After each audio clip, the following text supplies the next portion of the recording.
Welcome back, all. Sorry we've been a while getting at these, but Riz apparently is very busy indeed. Deck's been tearing into the fucking muscle, unfortunately. So we've all been a bit busy, but we do intend to try and keep these weekly from now on, don't we, We're boys? probably not, but we're going to try. We're going to try. Riz is too famous for it now. He's made it. He's going to like MOBO awards and shit. Like it's awful. We're going to underdeliver and we're going to underpromise and overdeliver. That's it. We're probably not going to be many guys. I'm pretty sure Riz has got like 3 in the bank getting uploaded yet. I'm pretty confident of that. You know, it's funny because Riz is the only one that actually benefits from this podcast. Do you know what I mean? Think? But I lost I don't. You don't get fuck all. No, Hilly does, the prick. How? What do I get? You're on maximum clients, are you not? That's true. Is that because of the podcast? I was on Mad clients anyway. Riz, your brand grew through this fucking podcast. Don't forget that. Did it fuck? Yeah, Riz. It's also at risk every time we do an episode of getting closed down for racial or improper comments. So there's a gamble. That is true indeed. Right. I always forget the lad's name. We're just going to fly through questions, aren't we? Riz, do you want to do the first one? Right. We'll go off on a tangent as we normally do with every fucking question, but we will strive to get them all done. Is my light really dark? Yes, you're really dark, Deck, yeah. Right. Got a bulging disc. Any advice? Can barely walk. BPC, tuberculosis, anything else? Diclofenac cream. And the best advice. So I went to the NHS, and everybody knows my opinions on the NHS are fucking useless. Underfunded. It's not their fault, but they are fucking useless. I went to when I heard it at my desk, she was the England rugby squad, it cost a fortune, England rugby squad's physio. And she told me to ignore everything the NHS said and ultimately train it. So what I was doing was resting it, heat, ice, that sort of stuff, loads of anti-inflammatories. I was taking naproxen, diazepam, and codeine so I could move and stuff. But then ultimately I was just resting it all the time. The second I went in to see her, she was forcing me into positions of pain. Like, I'm not joking, like I was in agony. But what she always said to me was, and stuck me to this day, is when your discs become unstable for whatever reason or trauma they've been caused, the erectors around it can support them. So movements, the key movement she prescribed to me to do was, like a goblet squat, where you would use like a narrow back row like this, is to flip the handle like this. So you're not loading anything from your shoulders or your back, but what you can do is you can keep perfectly parallel and straight on your spine, and you can train your erector that way. But ultimately it was just keep moving, keep getting therapy. But unfortunately, it's something that never goes away, as Hilly will tell you. You're always going to have it there, and it will go at the weirdest times. Yeah, I've got 2 slip discs, and what I found is it's more about management. And I used to say this to physio clients: it's more about management than a fix a lot of the times, because I don't believe in a lot of cases you can fix it. So for me, it's picking the right exercises, not stressing it. And then I very much, as Deck says, and something that I made a big error with for a long time. Every time I tried to hack, pendulum, or squat, my back would go, and I'd be bedbound for days. So I just didn't do them. Same with bent over stuff. Where actually what I decided, sort of not this January, gone the January before, was to start doing those movements again. But instead of being an idiot like normal, start super light and be patient. So with the Smith squat, I was just doing 3 sets of 10 with a plate aside on. The hack, I had to find the right hack that didn't aggravate my lower back. Which one? Started with a plate aside, and I have to make sure I drive through my heels and keep my lower back on the pad. But over the last 18 months, I can now Smith squat 3.5 plates of 4 to 6 reps, and I can hack 5 and a bit plates for 6. Which hack are you using though? I don't know. I would say as well, for me, hack squat, and I don't know what it is because it's not natural, you wouldn't think it, is one of the things that fucks my back up the most. When you get heavy, you know how you drop into like the squat position. I think it's impossible not to kick your ass up off the pad. Does that make sense? So your back's in like this weird position, and it arches as you press up. I think that's what I find one of the worst ones for back is actually, that's the squat machine. Yeah, like a V squat. What, Deck? No, the one that Deck tore his quad on, that one. I've done that. Especially when you start going heavy, it just literally, it's like you feel like it's going to fucking bury into the fucking ground. Same with a safety bar, isn't it? Like when it gets heavy, it's almost impossible not to counter the weight, and then you start loading your lower back. It's the real key for me, because as Deck says, it's not really something that can be fixed. It's always going to be there. Is finding exercises that you can train that don't hurt, and then building them up. I also have to every morning I get up and I stretch my quads, hamstrings, iliacus and psoas, my glutes. I've had an injection in my lumbar spine for them, and it was a horrendous experience. and it helped for a bit and it went away. Whereas I've found management stuff such as doing these stretches every morning, making sure my mattress is right. I can't do barbell bent over rows. Having to stabilize just causes me grief. But if I do it on a Smith, I'm fine. The belt squat's quite good, isn't it? Yeah, fantastic. Can't do any hip hinge stuff, no deadlifts and RDLs, that just instant issues. And just being stupid. Like a couple of years ago when I was in Dubai, I pendulumed with Hader and Matt. And I knew I shouldn't have done. But I said, just don't go higher than 3. And I ended up going to like 4 or 5 of them. And I literally could not leave the apartment for 4 or 5 days. So a lot of it's reining your ego in. The only other thing to add, though, on top of therapy work, is by all accounts, I do believe having an inversion table can be. I do believe there's science and research that shows an inversion table and doing inversion work constantly over time can massively improve. And even if you can't afford one, just hang on like a wide arm pull up. Just hang and let your just release your hips. Just let them hang there. What I've been doing every session now is I've been doing Bet you I get the do you know the close grip handle, yeah?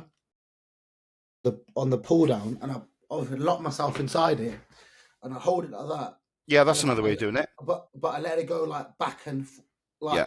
Do you know what I mean? Like just go behind my neck.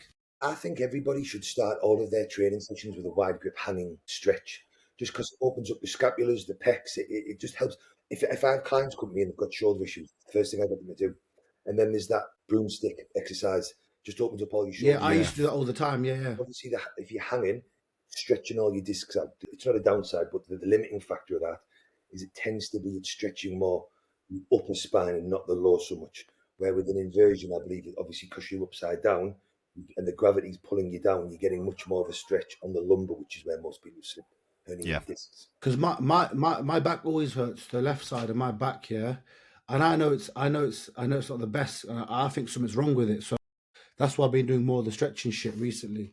I'll say as well, one of the other things that I have to be very cautious of is when I'm doing ab work or lead on the floor, if I brace my core, I'm perfectly fine. But you know, when you kind of get tired and you relax your core, what I get then is that my weight transfers to my erectors and my hips kind of like dip in. Does that make sense? And that I've had my back go into spasm at least 5 times from doing that, where I'm just letting the floor relax. As soon as my hips shoot up, obviously the disc gets unhappy or just a bit unnerved. It pinches something, then I'm in spasm for 4 or 5 days. Bro, for the last 4 years, if I do a leg raise, and I'm actually, because I've got that one in my house now with the ball on the back, if my back's against it too much here and I lift my legs up, it makes a clicking sound and it hurts. My left hip does that. Yeah, it hurts. What if you can actually? I remember my mate used to work with Neil Hill. Neil Hill told him, "Don't put your feet in neutral. Put your feet like that. Yeah, like that, and it actually gets rid of the pain. It stops clicking. Something to do with the way your glute is or some shit. So when you lift your legs, that's a biggie though. Like Hilly said, if you're going to have back problems, one of the things is going to be your glutes going forward. If your glutes tighten up, they will. You imagine like a band, they will pull everything down. Especially if you're pinning like your ventral glute or your glutes, if they get all tight and stiff, they will just pull everything around your spine down, which is the last thing you want. You want to open it, not have it pulling down when you're walking, bending, that sort of stuff. But it's a cunt, unfortunately. Let's do the next question. I've got one here. Go on. There you go.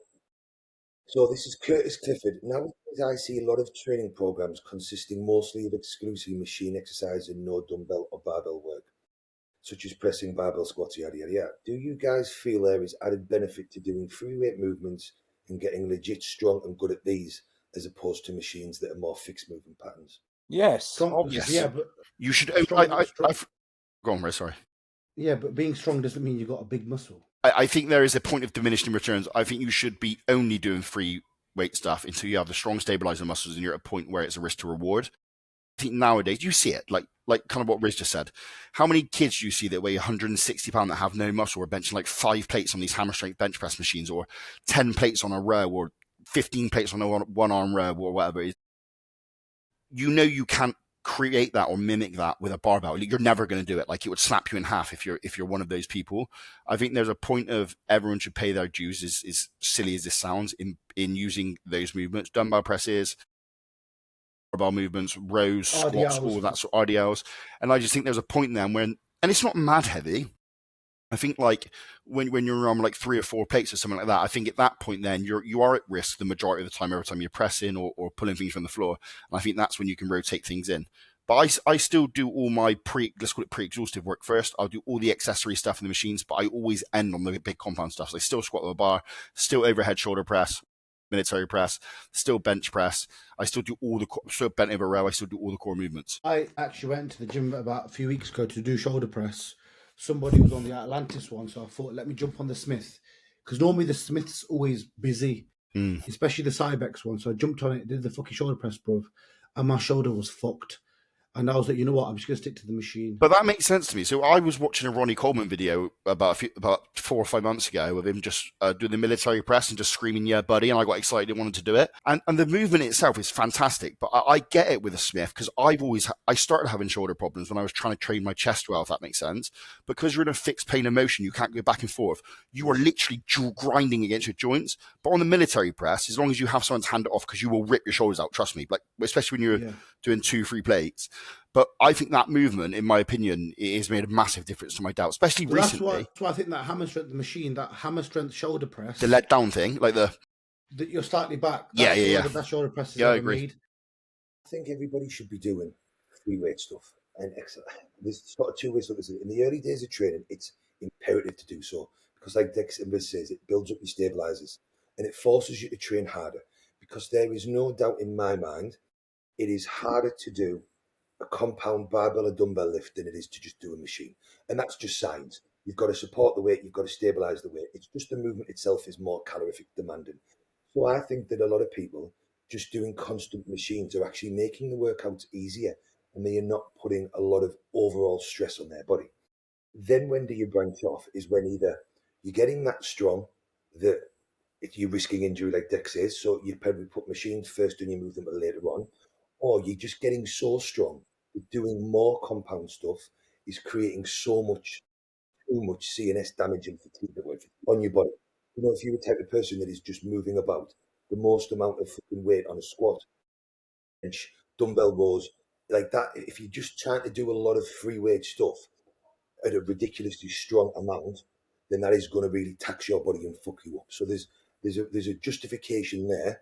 And then also, I think where machines serve the purpose more so is, so Deck, for example, has a weak chest. So although he may be able to get very strong at a bench press, an incline bench, a dumbbell press, he obviously has great delts and great arms. So with the free weight movements, for some people, because of their other strengths, they can't target the muscle they're trying to. So that's when certain machines and certain exercises with cables and stuff can reap any amount of reward because it allows to target the muscle more.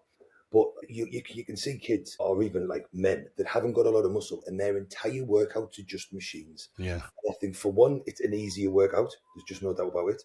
And for two, they're not getting enough overall stimulation, which is why they never have built. Like there's no denying every big person you've ever seen has been moving a lot of weight on free weight movements. This is what blows my mind. Like every big person you see is very strong on free weight. Like think of anybody you know that's massive.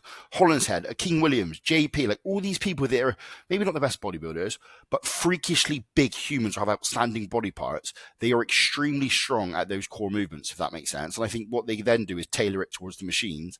That catches on, and then that becomes popular. Yeah, but bro, in the game of longevity, I'm gonna be straight, bro. Jay Cutler used a lot of machines, and he's still walking about. But obviously, I'm a nerd on YouTube, so I don't think he did. Like he front squatted, barbell squatted. He did incline barbell. He did do mad volume on machines, like more so than anybody. But if you watch any of his prep videos or when his off-season videos, it's all full of incline barbells, military press with a barbell, he's front squatted, back squatted. They all do that stuff. I just think they had an accumulation of volume with let's call it fluff work, right? But I think they compared that. I think now what we see is just the majority of people that just do fluff work. But yesterday I was in the gym and I was waiting for the Jim Lecco T-bar, yeah? Because I've been doing that chest supported one. As much as I don't, Riz loves like the T-bar, don't you? I don't actually like chest supported. I think it's shit. Hey, just because you're loving Jim Lecco at the moment, if you use their chest supported row, the Jim Lecco one, that's what I've been using. It's the best one on the market without doubt. But sure it is though, somebody was on it and I thought, you know what, I've not got time to fuck about.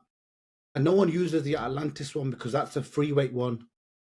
So I Is went that on when it, you got no support on? Yeah. no support. I Yeah. did that, and do you know what? I thought to myself, do you know what? My back feels wicked. Like my back felt like it just blown up, and I was like, yeah, I'm just gonna stick to this. I got on with a T-bar massively. Like any T-bar that I reviews, it's just not. It hasn't hit the spot.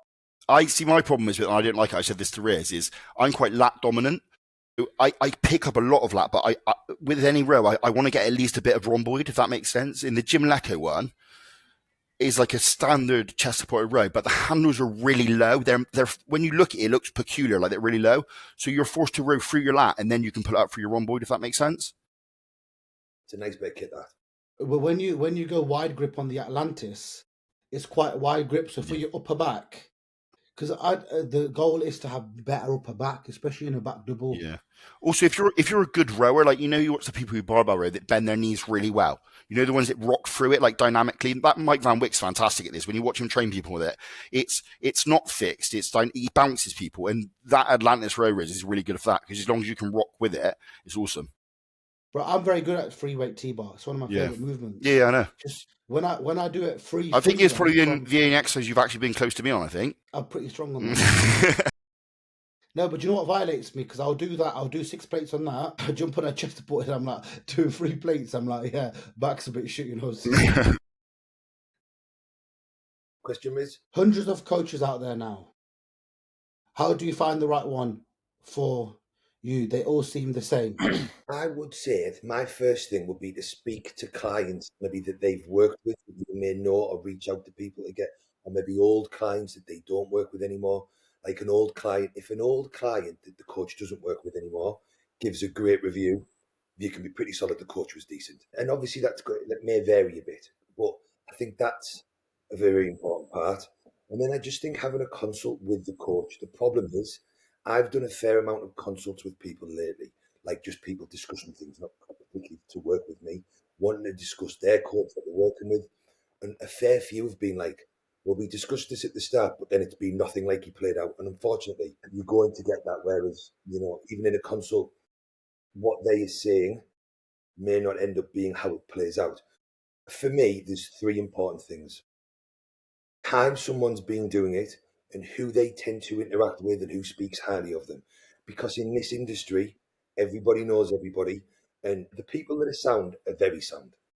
If you speak to a good coach who's friends with another good coach, they'll be like, yeah, he's sound. Like you would never hear me speak badly of fucking Martin or Nate Styles or Riz or Deck or Chudley or whoever it is. Like if you're asking somebody that's not a coach, and if they think they're a shit coach, they'll tell you. There's some people that we know are shit coaches will be the first person to tell you.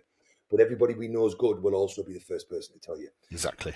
If you ask someone and they're like, it doesn't matter which coach you work with, which coach you might ask them about, or they're always speaking negatively of them, that would put me off. The second thing is the bank of work they have on their Instagram or that you've seen. The bigger the bank of work, the more experience that coach has. I've flicked through some people's coaching pages on Instagram, and it tends to just be the same 10 clients rotated over and over again. And I think a key sign for me is if there's more posts about them and their photo shoots and their thing than there is about their clients over a period of time, that maybe tells you there isn't a big bank of work or experience. And then lastly would be how they come across when you speak to them and the posts they put out on Instagram. I think that's all you can really go with. I think people want to join people because people might say, oh, yeah, Chud is working with Nate or, Deck's working with blah, blah, blah. And they think that they're going to get on with them, and often it's not the case. Just because you're good with me and Deck, that don't mean you're going to get on with Nextman because Nextman might be a dick. Yeah, and I think that's the problem with it. Like, it's kind of what Hilly touched on. Like, I find it so, unless I trust you boys. Like, if Hilly said AJ was a cunt, in my head he's a cunt, and that's fact. The problem is nowadays is I do believe that the majority of the problems are the client. Like I know some good coaches that have got some negative feedback from people where I know they are good coaches. And I know the clients are idiots. And I think that goes viral very quickly. But going back to like what Hilly said, I think the biggest thing is being able to relate to that person. Like, do they suit you as a human being? Like, it sounds silly, but is your banter the same? Like, do you approach, like as an example, I could never be coached by Dan Bastick. I blow my own brains out. How intense he is to bodybuilding does not suit who I am as a human being. Does that make sense? I wouldn't approach anything apart from my career and my child with that kind of level of effort. Does that make sense? But I would know, as an example, like Hilly, if I didn't know him, like the way he talks, his social life, the way he is, how he treats certain things, family and that sort of stuff, I'm instantly going to gravitate towards that person. People are so focused on that person's results, that's what they go towards. And that's not, it doesn't work.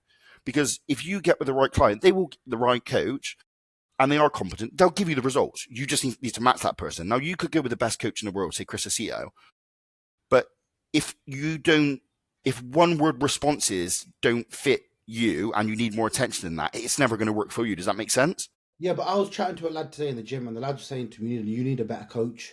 And I said to him, bro, why are you eating? I said to him, yo, why are you eating that shit? He looked at me and goes, oh, I'm just hungry. I goes, well, bro.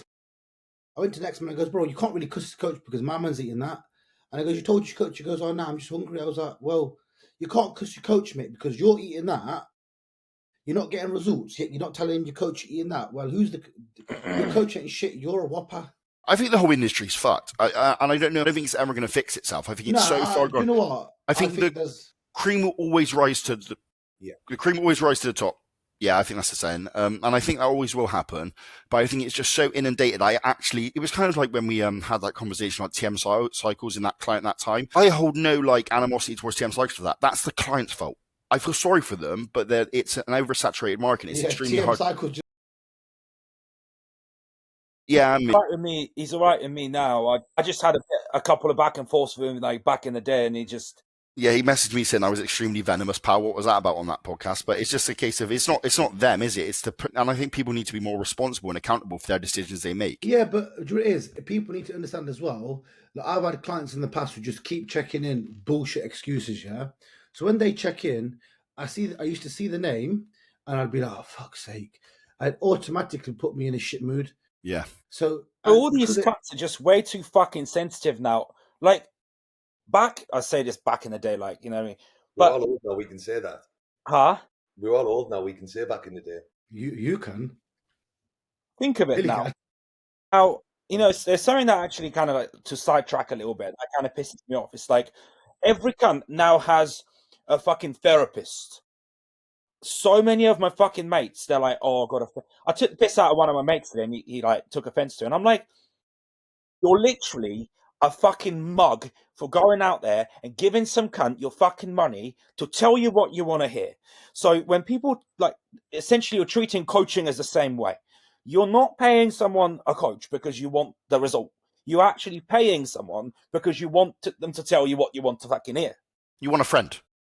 You want a friend. You pay for a friend. A lot of people hire up PTs as well. Like, what, you think people that hire up PTs actually fucking put any effort in the gym? Do they fuck? They just want someone to fucking hang around with. The one thing, I'll use a reference point here. The only thing that kills me with this is the lack of like integrity or consistency. So I'll say something now per group chat. The buzzword is jam. Yeah? You understand what I'm talking about? It was only, 4 weeks ago, 6 weeks ago, 8 weeks ago, he was the man. Everyone was like, his own clients were saying he's the best thing in the world, he's great and all sort of stuff. And I just hate the way, like, there are going to be a couple of, let's say, bad performances or bad results or whatever. No, and but that's why... Then it's the laughing stock. And that's what I don't agree with. Like, no, but be consistent with that. But that day, even myself, I was like, yo, allow it. I normally am the one to keep giving it. And I went, yo, just leave it, because you can't say, at the end of the day, forget all the noise in the industry. Yeah? No one can diss some coaches, because at the end of the day, they've still got guys very far. Exactly. It don't matter when they did it, they've done it. And that's because at the time they fit that person. They're like if we use our engineer group chat, right? There's an army of coaches in there. Every single one of them can land a perfect peak on stage. But that doesn't mean it's applicable to every single client. It needs to be the right one to fit that person. They can deliver that. And I think that's what the person looking for the coach needs to look for is, does that person fit you as a human being? Not necessarily do their results look really cool and do they do fancy reels or TikToks or whatever the fuck it is. No offense, there is. It's just something that they need to look at and understand, does this person fit me? You know what I mean? Yeah, and to expand on that, like Dex says, it's watching how someone works and being like, can I do that? Because what you've got to understand is, the only reason that coach gets those results you're seeing is because their clients are able and willing to live how they want them to. And if you're not willing to live how they want you to, you're not going to get the same results their clients get, because that's how they're getting them. And then the second thing is, when you're looking at people's results, it is no good looking for people's results that do not resemble your physique. A lot of good coaches that have good reputations attract clients with good genetics that have good physiques. Yes. They don't tend to show you the people with the shit physiques. They'll just show you the freaks, and you're like, fucking hell, this guy, he knows how to get this guy in off season. He knows how to put muscle on people. He knows how to get people lean. Them cunts, most of them with the good genetics, they can do anything. They'll get lean. Exactly. That's why I say when you hire a coach here, go look at their clients here. It's like a teacher who can get a student from an E to a B is really good. A teacher gets a student from a B to an A isn't in essence that. And not to blow smoke because he's here, but like if you look at Hilly's repertoire, if you want to call it that, like Hilly's done a really good job of that, of taking people who look like a bag of dicks, and I'll volunteer myself with zero muscle, to looking half decent in the gym, and that's years of work and tenure and understanding what works and what doesn't work. But like you said, it doesn't mean just because the next best guy with the elite genetics is an example, you're going to look like him. Look for the people who are legitimately turning people from but bro, bags of milk to legit looking bodybuilders, you know? Bro, the issue is, right, as a young lad in the gym, and he trains really hard, and he always talks to me. I like him as well. And he was like, oh, bro, what you think of this? What you think of that? I'm like, bruv, just train. He's like, oh, but I seen this on Instagram. I seen this on TikTok. I'm like, bruv, just train, man. Like, he was like, do you do squats? I'm like, well, I used to, but I don't know more. Because why don't you? And I goes, well, my legs ain't that bad, so I'm guessing something right. But he's over-analyzing, overlooking, and they're looking for the answer that doesn't even exist. Just do what's working. That's because now there's too much information, and there is such thing as too much information. Because, like, again, just to say back then, like when I say back then, I'm talking 5 years ago. None of that shit existed. We didn't have TikTok. We didn't have all these fucking John Jewett and all these like fucking like people. Fatigue didn't exist 5 years ago. Fatigue was not something anyone understood. All it was you're tired, up your drugs and up your food. Like that's it. Like you're now at a point where you are creating such a demand for your body strength wise that you either need to add more food or take more drugs. And then that becomes a revolving cycle until you get to a point where you're 300 pounds. And then what you can do then is start pulling back on the drugs. You can start using machines. You can fine tune your physique because you're now a big human being. Now people have got it completely backwards.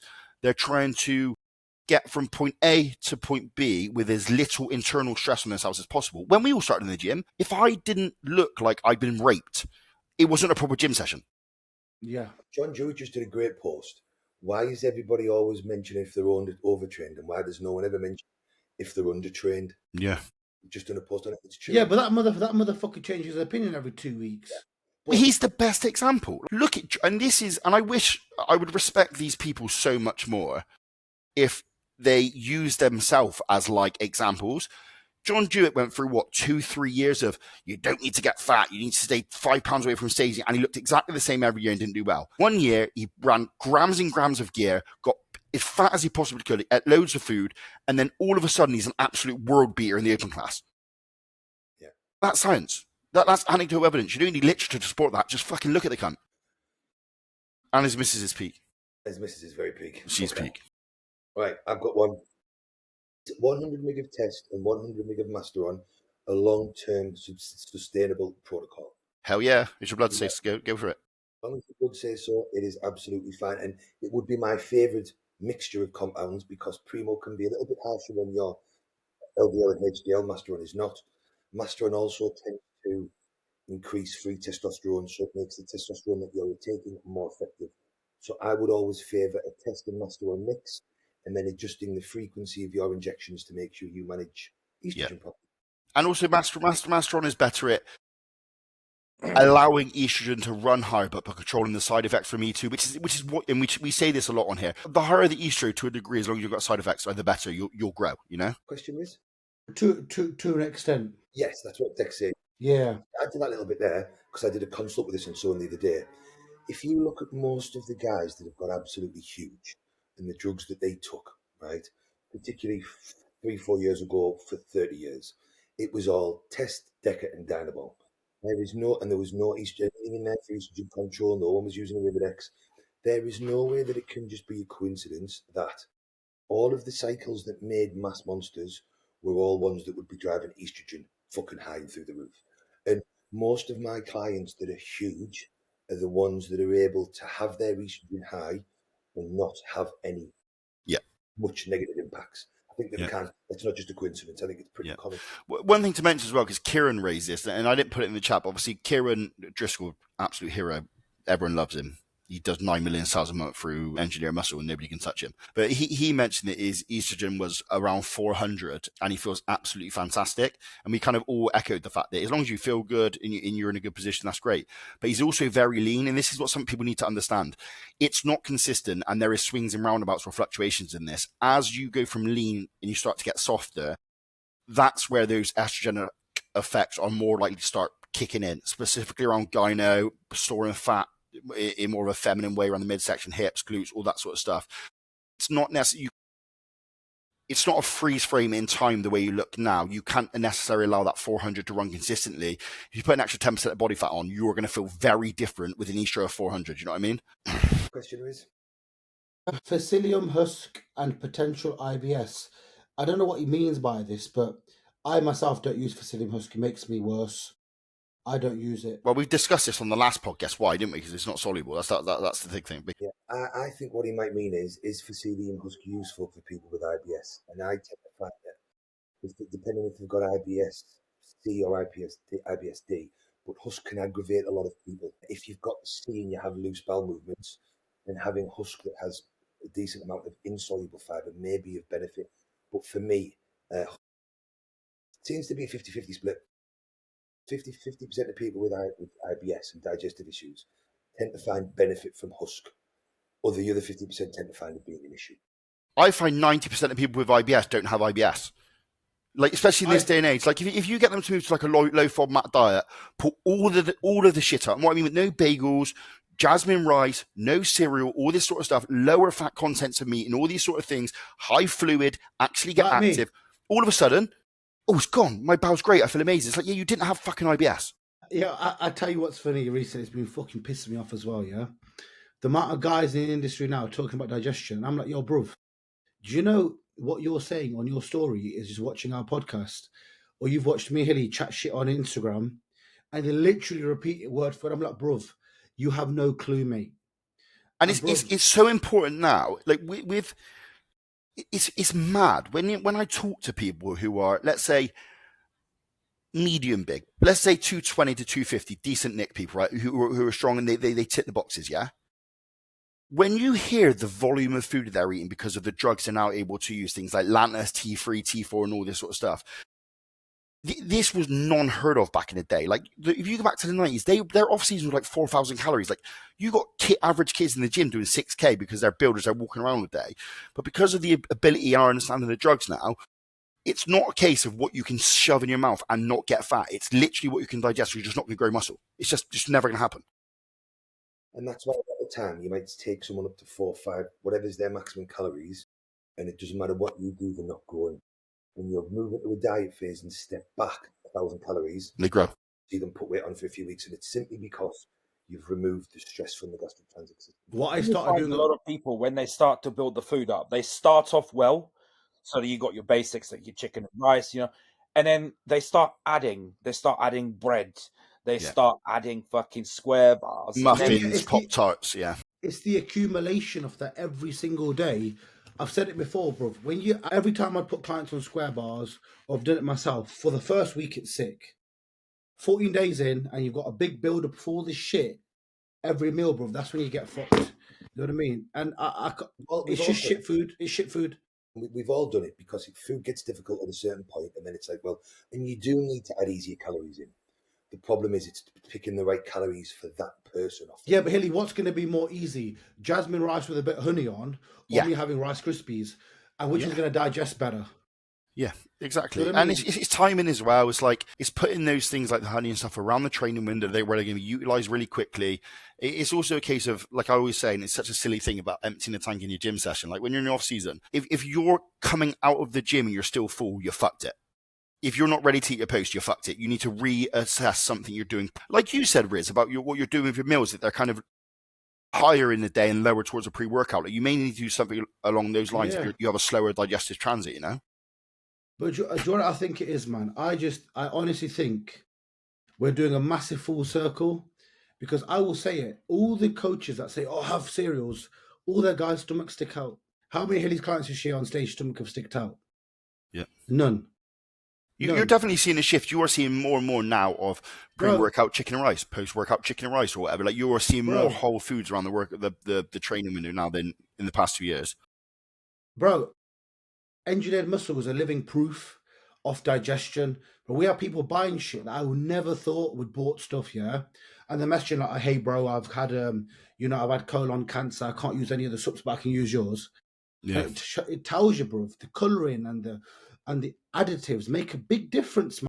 Yeah. Big difference, bro. Especially and this is where the science doesn't support what we do. Like, the oxidative stress we cause. I had this conversation with Ben yesterday because he was kind of frustrated that he's now ill because me, Jack, and Ben are always fucking ill. And he was trying to understand it. And it's not necessarily a case of what we do. It's what we take alongside what we do. Like, that oxidative stress over time, whilst force feeding, taking drugs, causing CNS fatigue in the gym and all that sort of stuff, you are creating a horrible environment for your body and its immune system and its digestive system. Do you know what I mean? Like, you really have to tidy up those areas where you can, like you said, around sweeteners, shit digesting food, processed foods, all that sort of stuff. Bro, honest to God, these last 4 or 5 weeks, my physique's gone so much better. Why is that, mate? No, but legitly, bro, the God's honest truth is I'm not having no Coke Zero, none of this bullshit, yeah? That's my own choice. And I wasn't having it about, since I had all the stomach issues, I just pulled it all out. You know what? I even pulled out my own brand of subs because I was so paranoid that my stomach was fucked. That's not like you, bro. Bro, I pulled out everything. I pulled out the accounting. I pulled out my own subs. I thought, you know what? Something's not right here. So I'm just gonna pull it. I'm just gonna pull it all, even health subs, yeah. Because, bro, it's the amount of fucking colouring across the board. It's in everything. We should be living low inflammation lifestyles, but everyone's living a high one. You can't have the stress. Like, people don't account that as a factor, but actually, people stress about nothing, Hilly. People stress about nothing. What do you stress about? Yeah, but what Judge is saying, like, if you go through real stress in your life, let's say you're going to lose your house, or a family member dies, or your missus leaves you, or whatever, you will experience it at that point if you haven't gone through it. Because you know the idiots, like, the hardest part of their day is to go to costing, get on a laptop, do their check-ins, and they live a really hard life. Or if someone gets really poorly, like here's an example, you will feel that's the actual effect of stress on your body and how it will stop everything working. Like, it will just stop. What I'm saying is, bro, these days, there's like people are almost like, me and Hilly always talk about this, right? They're creating false stress. I'm like, bro, what are you stressed about? I've said to D, what are they on about? Because you can't be stressed. You can't be stressed without having like something serious going on there. Like, when you're with your dad, that was stress. Yeah. Me and Hilly didn't even mention it to you because we thought we didn't want to bother him. I actually messaged Hilly, said, shall I message him? Hilly goes, just leave him. Yeah, bad idea. And we left it, yeah? That was real stress. Yeah. You got guys now saying that. I'm like, what are you stressed about? Oh, no, life's so busy, bro. You know, I'm like, bro, you don't even do nothing. Shut up. And it goes back to what Chalima was saying earlier. People micromanaging and overanalyzing. They create stress from things that shouldn't be fucking stressful at all. Shouldn't even be thinking about them. And then that has a knock-on impact on your digestion and everything else. And half the time, people have just created this environment that's stressed over nothing. And then the thing that they want to do, they can't fucking do in the first place. Bro, what it is, I've said this before as well, yeah? People would say to me, bro, what's wrong? You seem stressed. And I'd say I am, because I thought I was, but I wasn't. I'm just busy. When someone says you're stressed, you think, oh, maybe I'm stressed. You are highly strung, though, but so am I. Like, we're highly strung people. Like, we run it at a higher octane than most people, which is fine. You manage that, do you know what I mean? Yeah, but I like to work under pressure, yeah? But that doesn't mean I'm stressed. Yeah, of course not. Do you know what I mean? I don't mean I'm stressed, bro. And do you know what's really interesting about this stuff is, like, everybody can be fucked to get a real job and kind of work a real life with real stresses, right? I get that. It's like bodybuilding. They want the easiest route to path B, which is let's say define that as success, right? Whatever that is. And the majority of people we see is through content on social media, yeah? So being a coach, putting out videos, being big on YouTube and stuff. The most popular people in the world in bodybuilding at the moment are Sam Sulek and, let's say, the Trent twins. They watch how they operate. They don't give a fuck. Cunt will down a litre of chocolate milk at the end of the gym, and they have the most fun with what they do. Those Trent twins are a pair of fucking idiots. They're blast gear. They chase each other around the gym. They're fighting in the gym. They're just trying to lift more than each other and all this sort of stuff. Well, we don't know that because that's what you see.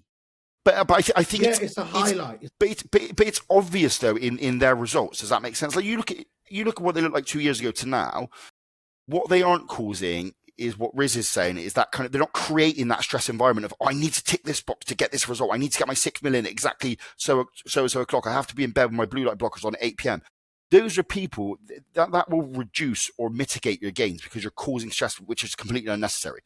People who do the most in the gym are the people who just love it, have the most fun with it. They get excited for it.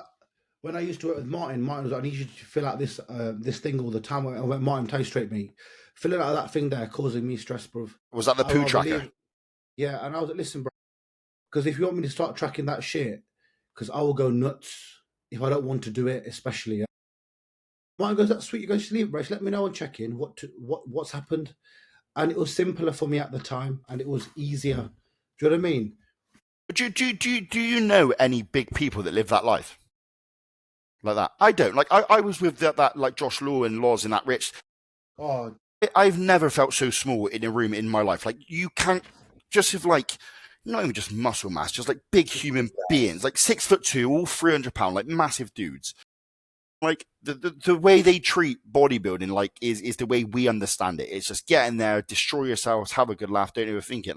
I compare that to people who I'm close to in the industry, like say James Holland as an example. He'll go and have a cheeseburger whenever he wants. He'll switch his leg session to a push session to train with his friends for that day and all that sort of stuff.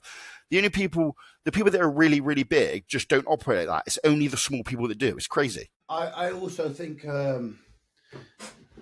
people sit on Instagram too much. Just give me 2 seconds. I think people try. I was thinking about this earlier. Do you know what? Actually, fuck that. I was actually thinking something bare deep earlier. Yeah. So when me and Dee go to work, we talk on the way to work about what we're gonna do and shit, and how we're gonna buy our new house in like 5 years and that. Yeah. And I said to her, I goes, do you know what, Dee? We've just got back from work at 3:30, and all the school kids were leaving with their mums and dads. And I goes, Dee, I envy that, you know. She goes, envy what? I goes, how they can work a 9 to 5, pick their kids up, and go home with a smile on their face. Probably going to go home, watch a bit of telly, eat anything, and that makes them happy. I wish I could be. I think that's bullshit. I was going to. I understand what Chuds is saying. What I'm saying is, I wish I could have happiness from such simplicity. And I know what Chuds is saying, but there is a proportion of people, and Riz is right, like their fulfillment in life is...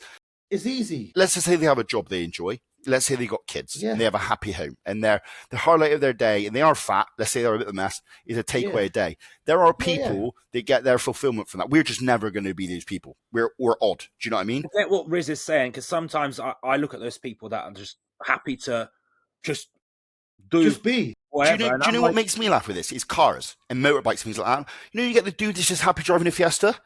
Like for me, and it's not like an ego thing, like I just wouldn't get enjoyment out of that. Like I love cars, I love engines and driving fast and having a nice looking car and stuff. But again, I think I kind of wish I could be like that, where I could just happy to pull around in Fiesta and it didn't really matter to me because it saved me so much fucking money. Do you know what I mean? Bro. It's just like them people there. Like, look, listen, I think everyone's sound to live how they want, yeah? But you know, because their goals are so little, no offense to some people, but their goals are here. They are here, man. They're like, you know what? I've nailed it. They've won. Yeah, I'm paying monthly for this holiday. We're going to take the kids away to Tenerife. Yeah. They go away, they chill, they're fat as fuck, they sit on the beach, and you look at them, they're happy, and I'm there like, yo, am I fat? Do you know who makes me laugh at that is Kieran?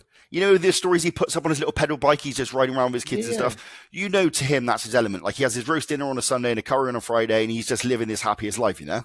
It's great. Yeah, but bro, I wish my happiness was that low. Because you'll never do that. You're just not that guy. No, but do you know what I mean? Just, it's like them people who can just get happiness from such little things. Yeah.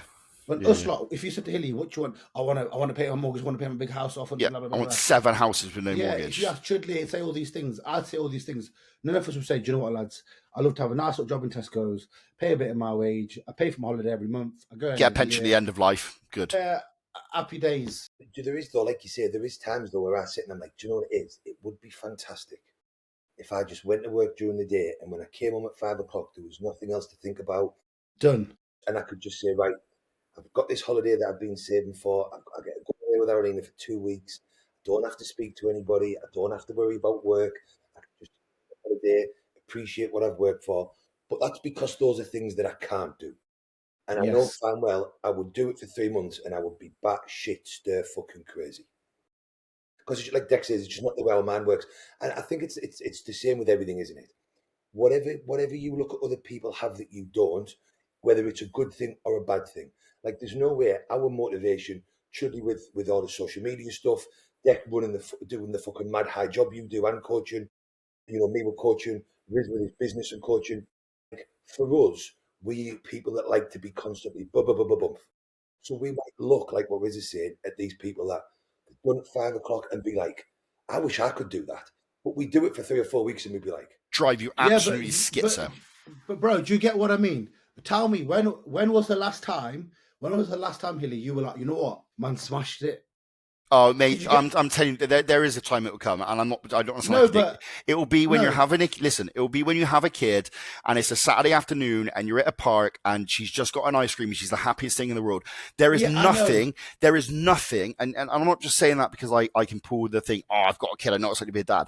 There's something in that, and it might not be for you, because there are dads that are not that way inclined, but for me, that's like I've won.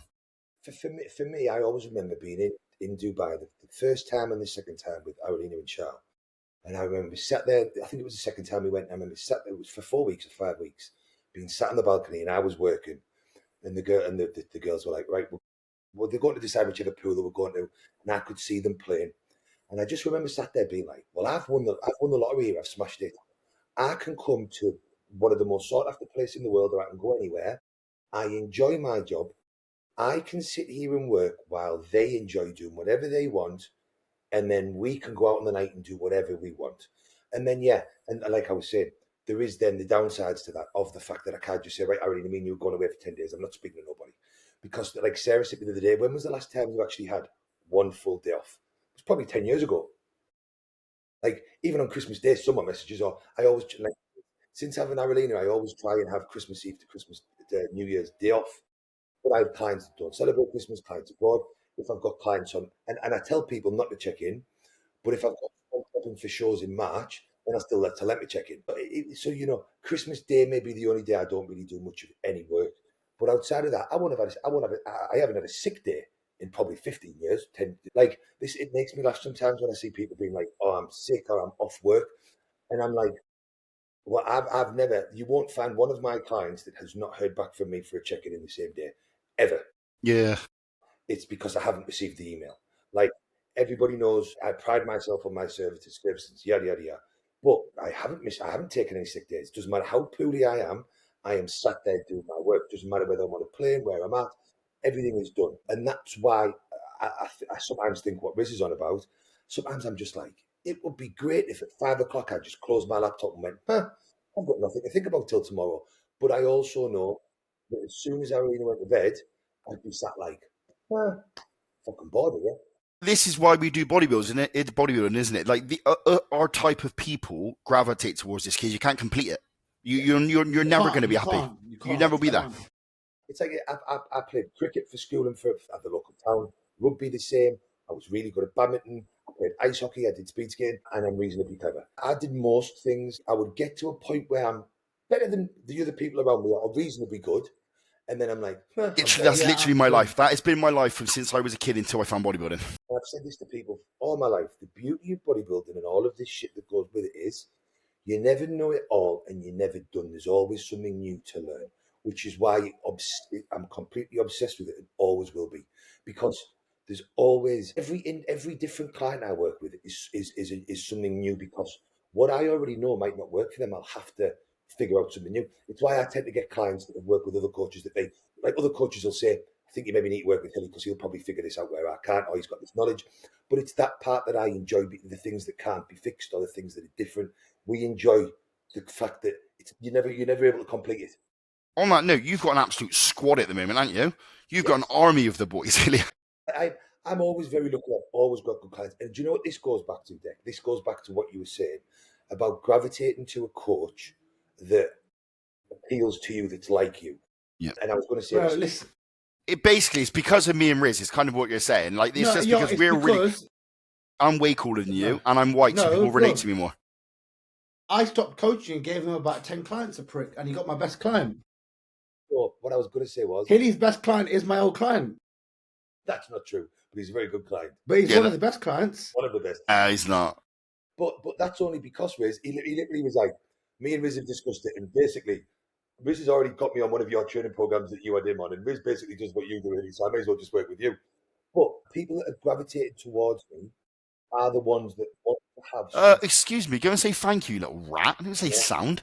Say thank you. D gets her nails in every 2 weeks, man. I pay for that. So it's fine. That's the client. What did you say? She gets her nails in every 2 weeks. Listen, honest to God, right now, me and D have got the shit on lock, bro. Yeah. I wake up in the morning, I take dogs for a 45-minute walk, yeah, and I come back and all my food's done for the whole day. D does everything. Yeah, that makes me jealous. I'm like, sweet, you want a ninja creamy? Get it. Your nails done, cool. Get your toes in as well. Fuck it, I don't care. How is the ninja creamy? Sorry, Hilly. How's the ninja creamy? I don't have it. Sarah's just bought the Ninja. Is it like a smoothie when it makes cocktails? Yeah. Yeah, I've seen it. Different meats in that. Only she'd buy the alcoholic one, wouldn't she? Yeah, of course she would. I want to get the Ninja wood fire. Have you seen that? Yeah, my mate. It's like a grill. You put wood pellets in it, smokes the food for you. Oh, that epic. But what I was saying there is that a lot of clients that, like, when I do clients with a consult, I don't advertise for clients. You won't see me doing one of these. I've got 3 spots left to fill. Get in touch and all that shit. Every client or most clients I do a consult are like, I spoke to such and such, and everything they say, I love bodybuilding, but I still want to have some form of life. My previous coach said I couldn't do this, I couldn't do that. I've listened to you on the podcast, and I attract clients that want a bit of balance and want to have fun and enjoy it. They don't want to lose that, and it just goes back to what Deck was saying. Of the most important part of coaching is finding someone that is on your level, because it's no good picking a coach that wants you to live a life that you can't live. Yeah, and also just... Oh, sorry, Dad. I think a lot of people claim that they want to be all in on bodybuilding, but they don't. Absolutely. There has to come a time and a place in your life, yeah, where you say, right, I'm going to live it like this. And I honestly mean this, yeah, everything has to be in order. Everything has to be in order, or it won't work. Trust me. That is, though, you'll after 3 or 6 months, you'll either buzz off it or you'll hate it. Yeah. Going back to what Hilly said, though, about balance, that doesn't mean we try less harder than anyone. Like that, I think people get confused about it. I think that balance people think that means you can go out and get pissed every other day or whatever, or 5 cheat meals a week. That's not the case. It's balanced towards your lifestyle, like the flexibility within that. It doesn't mean that the results are any different, and obviously that's bro. Evident. But the word balance is bullshit, and people talk about it, bro. A lot of guys who want balance, they just basically want to say, I want a cheat meal every night. Yeah. I'll give you a prime example of the difference in coaching and where balance is considered and it might not be. When I work with AJ, now AJ is one of the best coaches in the world, no doubt about it, in my opinion, right? And his results confirm that. I was in off season. It was one of the check-ins. He only has you check in every 2 weeks in off season, which would melt most people's mind this day and age. And I was like, just letting you know, and I'm not looking to turn. I wasn't looking to turn pro, obviously. I'm going to Ibiza to a wedding in next week. I'm going to order some meals to be made up, but obviously I'll be at the wedding. He didn't even acknowledge it. There was no, okay, no problems. There was no, but I tell you what, we'll do this. I tell you what, we'll do that. He just ignored the comments. And then at Christmas time, I wasn't in prep. When I checked in afterwards, I was like, just so you know, I took Christmas Day off with Charlotte and Aralina. All I had was the Christmas dinner, missed a couple of meals to balance out, wanted to enjoy the day. And he went, and his reply was, let's not do that again until we've got something to celebrate. And that is, and that is, and he's a devoted Christian. And he's a devoted Christian. And he has, that motherfucker gets up at 4 a.m., gets everything done before his daughter wakes up, makes his daughter breakfast. He has lots of balance in his life through his hard work. But what I mean is that the people that hire AJ are very high level lifestyle clients or competitors that are wanting to tick every box all of the time to get a pro card or live that lifestyle, right? Whereas for me, with my clients, like Dex says, it's not like, oh, yeah, you can go out and you can get pissed for your cheap meal, yada, yada, yada. When we say balance, what I mean is, if you have important social occasions coming up, if you want to go out for your anniversary, if you've got a wedding, when you let me know, I'll be like, right, I'll make a note and I'll factor that in so we can enjoy that meal. Yeah. That's what we mean by balance. I like to have balance for my clients because I think it's important. So as long as you're not in prep, whether you're in a diet phase or an off season or whatever it is, if you tell me you've got a wedding or it's your wedding, I will factor in that in how we do our week-to-week check-ins in our work, whereas some coaches won't. Doesn't make them a bad coach. It means that that is just their method. Then the whole point of this is, are you a person that doesn't want to have a life and bodybuilding is everything? If you are, then one of those coaches is ideal for you. Yes. If you are someone that, we're not on about, as Dex says, getting pissed every week. If you are someone that wants to be all in, but it is still important that if it's your best mate's wedding, or if it's your mate's wedding, or if your missus has just had a job promotion, or you're taking the kids away on holiday, or yada, yada, yada, if those things are important to be worked in, then you need a coach that is happy to work them in. Yo, Henny, stop talking for 1 minute. Which one of you motherfuckers got heavy breathing going on? Probably me. Is it me? I was thinking, is that Haley fucking breathing like that? I'm talking. That's definitely me. You fat bastard, go get some cardiovascular health. I'm fit as fuck at the moment. But going back to the balance thing as well, though, I think it more alludes back to is it's not a case of whether you're all in. It's just if bodybuilding is not your only responsibility of the day. And there are a lot of people that I think it's a sad existence for some of these younger kids. I think they should be doing it. No, for 99% of the people, it definitely fucking should not be. And you can't tell them that. And I think that's what I define as balance, in the sense of you have other responsibilities throughout the day and you can align that with your lifestyle. What it doesn't mean is that your whole day is factored around how your performance is going to be in the gym that day. And I work with some clients now that work with other coaches that aren't into balance and are 100% anal, shall we say. And after we've worked together, they're like, Hilly, honestly, like I had completely lost the love for bodybuilding. And now I enjoy every part of it again. And that's just because they thought they wanted to be all in. And actually they are all in, but they just want to enjoy their lives as well. And their progress is better now they are enjoying it. Whereas, like we were saying, there are some people, their enjoyment is their dedication and nothing else, and that makes them happy.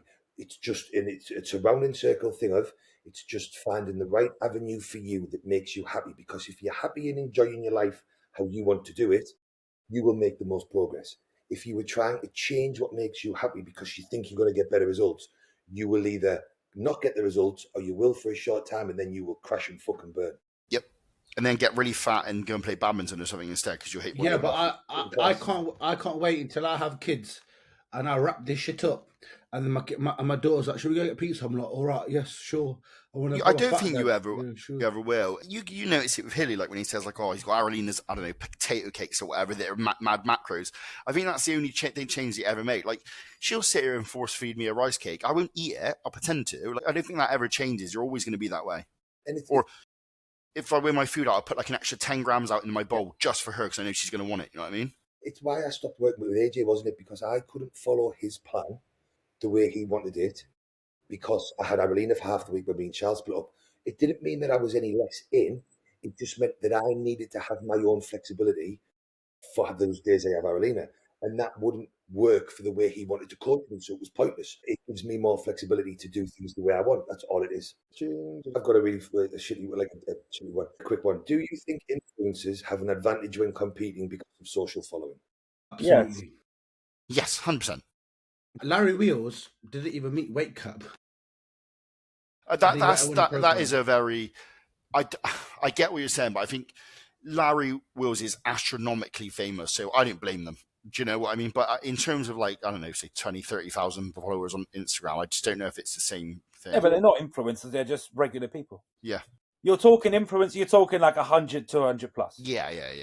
I don't think that it will have an impact at a pro level. But I think that it may well do it an amateur, like in the Larry Wheels. I think it'd be a negative as well. You know that? What's that massive bastard that Callum coaches? Is it Eric Janicki or something? Just Turn Pro? Just got his card. He looks like Mr. Olympia on Instagram, and I truly believe that when he looks so good, because he does the phone in the mirror trick where he looks 500 pound even though he's lean because he magnifies himself and that sort of stuff. When you get on stage and you look soft and much smaller than you look on Instagram, I do think that can go against you for sure. That's why I think people shouldn't post pictures on socials in the magic lighting and just leave it. Don't post it, bro. Just don't post it. That's everyone, though. That's not just famous people. Everyone posts pictures where they look better. No, what I'm saying is, when you're towards show and you know judges are following your stuff and they see it through the algorithm, don't post shit that's too anabolic, because when you come on stage, they're going to be like, oh, is that it? That's why I've always posted my worst. For like, I always post my fastest shots, and in the week I'll chuck a couple of gym shots. You know what I mean, so you get a true representation. Exactly. Tally, who's very, very good. She won the pro card this year. And she's actually been buying our stuff a very long time ago. I'm trying to find a picture. I'll tell you who looks fucking mental, that Kira J. Aston. She's going to be on smoke, mate. I've seen this girl. Yeah, she's good. Ebba, she's fucking sick. I got a couple of questions. Go. Who would win in a fight, 100 Rizzes or one deck? Without doubt, I would ruin every single one of those Rizzes. Listen to me. One me takes out his whole fucking family, bro. I'll be chucking pork pies on the floor. They'll be fighting for him, fight each other. I'll fight you for your shacks, boy. Come on, fight you. I'll throw the pork pies at you and you'll run away because it's pork. Why is it 100 Rizzes? Like, how do they weigh that out? Yeah. Huh? How do they weigh that out? Why is it 100 Rizzes? Like, because he only weighs 34 pounds, so they need to make up the weight so he's my weight. Yeah, why don't you? Do you want to post the back double so I can see? Mate, you do not want that smoke. Yeah, I got another question here. Now. I just call it a back double hamstring now because I could definitely beat you. Yes, and I got one on the other leg gone as well. It's fucking sound. I got a question from a new client of mine, a young lad. In mark my words, he is going to absolutely ruin everyone's life in his first time in show with juniors. But he said things you would all tell yourself when you first started bodybuilding. Looking back now, I think that's a good question. See, for me, training now, like in terms of training, I can't enjoy training because I'm so just fucking injured and just like my fucking shoulders are fucked. My knees actually aren't fucked. That's probably one thing that isn't fucked. But like, you can't enjoy training because you batter yourself so much when you first start. Mm. And that takes away a lot from the enjoyment of training. See, I think I discussed this with Riz and Hilly the other week. But the more like I'm around bodybuilding and see like the people who are good, let's call out the honeymoon period, yeah? Let's say from like 18 to when you start banging gear and you're reckless in the gym. I think that's what makes a bodybuilder. I don't think people get into this game at like 25 and start doing it and then you're one in a million. I think if you can, let's say, push the envelope and get away with it from those young ages and get to a decent body weight, I think what you I'm not advocating anyone to do this. I think then you have the ability to rein in your health, supplementation, targeting your cycles to obviously being healthier and obviously growing at a much slower rate then because you kind of have the framework there. But I think those early days are paramount to becoming a good bodybuilder. I don't know. I think now, because every cunt overthinks everything, right? Back when we first started, we didn't have none of that shit, so it didn't exist. So we didn't even. How can you think about something that doesn't even exist, right? So we were like, oh, well, a gram of test, 50 D-bar, fucking 200 mgs of deco, fucking all of it. You just take it and you think, oh, hope for the best. You know what I mean? I wouldn't change anything. I've loved every bit of it. I've never needed to change the way I train or change my diet. Like I found a great coach initially. Like my whole journey's been like great. Like there's nothing I would get behind and say. The only thing I would do, and I wouldn't. I wish I maybe packed in partying and being a bit of a rebel a couple years earlier. That's what I wish. I wouldn't change anything. A man would be to not be scared of getting fat or fatter. Because I was a fat kid and eventually got lean. Because I was a fat kid, I hold more fat around my midsection, so my abs go first. And a long time ago, the saying was, stop growing as soon as you can see your abdominal. And because I'd been a fat kid... You lose it in 2 weeks, bro. Yeah. Snap. Because I had a good social life, I wouldn't let myself get too out of shit. And it was the biggest, and it stems in what Deck is saying, is that because I never pushed up when I should have done and took advantage of when I'm younger, you just miss out on the possibilities because now my digestive system's not great. You've got injuries, you've got niggles, like Chudley was saying, your tendons, your ligaments, everything doesn't feel great. You just can't go gung-ho like you could when you were younger. And I fully agree with what Deck's saying there. In those younger years, when you have the ability to not be stressed over life stuff, when your body's fresh, that's when you want to be doing a lot of your growing. And if I could go back, I'd be like, don't be scared about being fat. You can get lean. You have to put on, and I'm not, again, people like to fucking stick on a certain point. No one's saying get fat and no fucking beast, but you have to get soft if you want to put on a where shift. you can grow. Yeah. And you know what, as well, like, it's not about age in terms of like how old you are. It's about your training age. Because Yes. if you're someone that starts at 16 and you start banging gear and you start like, that's different to the point when you're 20. Like, say me, I'm 27 now. I started at 17. That's 10 years, right? Very different to if you start at 24. Yeah, and do the same drugs and the same risk, because you know your body ain't going to hold up for that period of time. Yeah, like I was in the gym training pretty hard when I was 17 and 18. Did my first cycle. Did probably my first cycle when I was 18 or 19. And fucking man's 38, 30, 39 over here. So I was getting arrested every weekend at that age, man. But I was doing both, so that means my joints have got 20 years of being battered in a gym. Plus, if you've got a social life, whether it's every week or once every 3 weeks, you're dehydrating yourself, it has impact on your joints. I'd be out all weekend with my mates, and then I would be in the gym training with the lads as if I was trying to be a professional fucking bodybuilder, and your body just doesn't like that shit.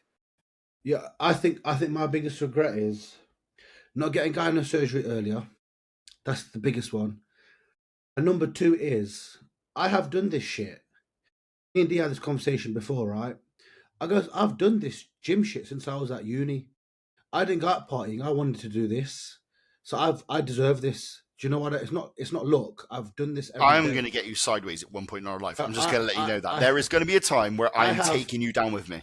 But listen, I have done this every fucking day, yeah?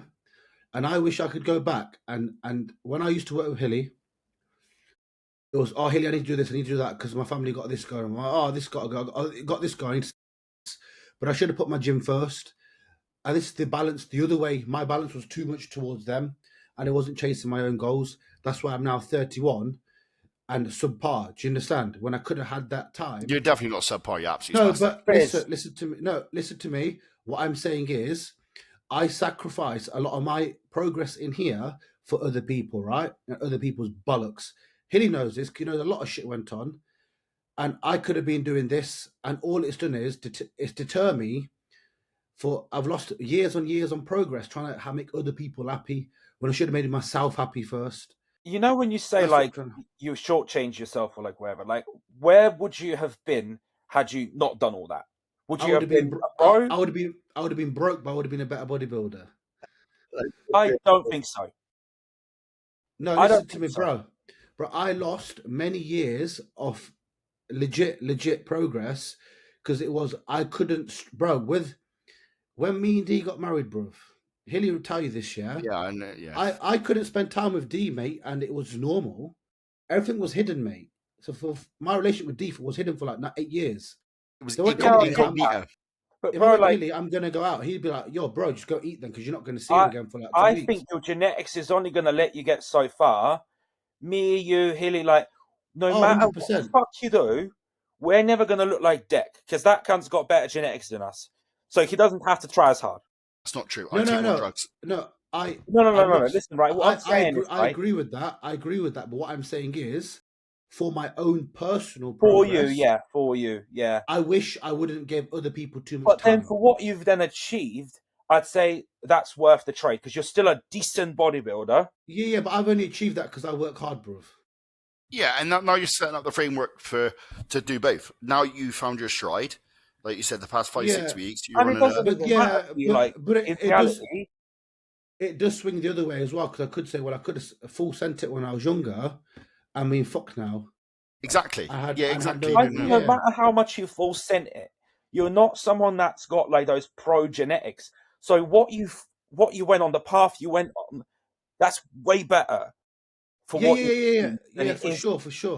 And I also just think, bro, that chase like that dream. And I'm like, bro, you're just delusional. You're never going to get anywhere. So you knew what to do. Like, I knew what to do. I chose a different path, you know, and we're both in a different place, very different place right now. Yeah, a lot better. also, like, the more you're in it, there is just a genetic elite, and I'm firmly of the belief, 100%. like, your genetics are only going to let you just go so far. Like, you can't beat that line. I don't believe you can push past it with drugs without causing serious harm to yourself. I just don't. I don't think you can. You see these young 19, 20-year-old kids on Instagram, and you just laugh. Striated glutes, dense muscle everywhere. Like, they're the kids that look at that One Punch Man's kid. Have you seen him recently? No, I know. You couldn't give me every gram of steroid and put me in an isolation chamber where all I did was change and eat, and I would look like that. You know, you start to notice that not just in bodybuilding, but you start to notice that even as a kid. You go to school, and there's always going to be a kid that's better than you at football. Yep. No matter what you fucking do, that kid is just going to be better. There are kids that are just smarter than you. Yeah. You can try 10 times harder. They're still going to be smarter than you because they're just genetically smarter. Look at Josh Dougal, mate. Have you seen how big he is? And he's 23, mate. Like, he's bigger than all of us. Kids fucking 3, do you know what I mean? His arms in that are insane. And yes, I know how dedicated that kid is and how hard he works. But it wouldn't have mattered how hard I worked or how dedicated I was. Never, yeah. None of us ever looked like that. But do you know what's crazy, though? He's still not that top. Like, he looks great, but there is a level above that. When you look at, like, say, Nick Walker after that first 2 years of training, like, there is... Bro, there's that young black lad in America. You've seen him doing the natty guy. He's natty. Yeah, he's like 12. His arms are peaked, and he's about fucking 14. He's basically Phil Heath. He's 19. He's never done a steroid in his life, been training for a year. Like, that's when... And this is what all the retarded young kids that are so over the top of everything need to look at and understand. You do have limitations, so enjoy it whilst it fucking lasts. What I think a lot of guys do wrong is, what I've done in my head, I think I could have made more progress, and that's fair. But obviously now I'm in a place where I'm financially okay, and I can have bodybuilding peace. But they do it backwards, where they full send bodybuilding, from 20 to 30, they full send bodybuilding, get to 30, they're like, you know what, oh shit, I'm subpar anyway. I've spent 10 years with them. 10 years I should have been grafting. Shit, now I've got to work a normal 9 to 5. And then they'll go, brilliant. I hate bodybuilding. I've got an eating disorder. I'm going to be a dad coach even though I've got no kids. And then just start like doing this weird like marketing stuff. Like, it's bonkers. But that's what I think. In life, I think everything pans out for a reason. I truly do. But I do think people...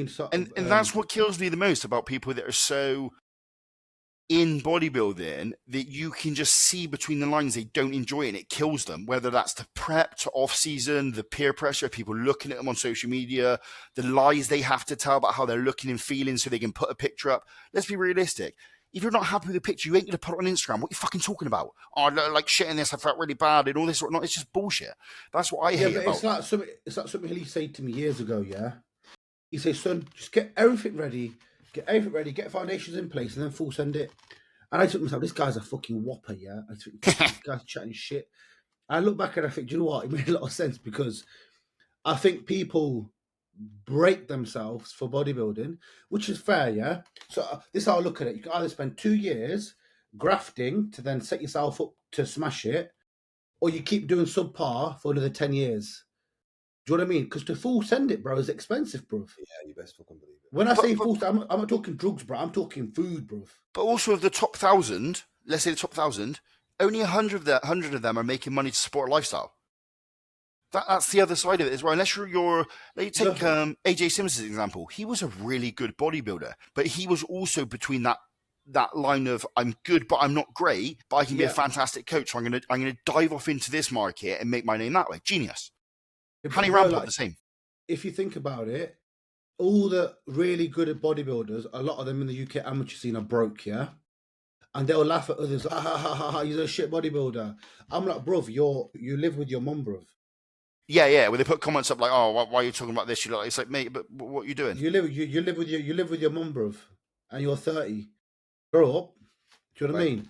Is that us dumb boys to now we're in 15? Yeah. Man's need to eat. Don't forget, like, subscribe, and all that sort of shit.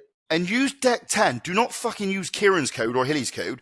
Deck 10 on fucking the engineered site. I'm sick of it. Peace out. If you go on my website, you can use Hilly 10 and buy JP products for cheaper than JP's website. In a bit. Nice.